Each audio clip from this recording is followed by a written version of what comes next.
Isa sa mga struggle at pinakamahirap bilang isang nanay, ang magpadede. Pero alam niyo din po bang ito ay isa sa mga pinaka-fulfilling na gawain naming mga nanay? Kaya itong mga moms, alam kong yung iba sa inyo, alam na ang ganitong teknik. Magsabaw ng magsabaw. Kaya ito nga po mga moms, magtinolang manok tayo. Eto nga po't meron akong 4 na pirasong legs ng manok. Nag-chop lang ako dyan ng sibuyas tsaka luya. Tapos merong papaya tsaka malunggay. Abay, alam niyo po bang itong tinolang manok yung nirequest ko sa aking asawa? At ayun nga po, ako yung nag-chop ng mga pangsangkap at pansahog dito sa aming tinola.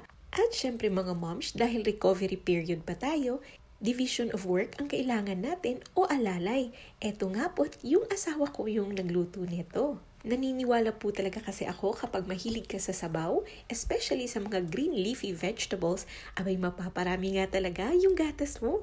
Kaya tara mga moms, kain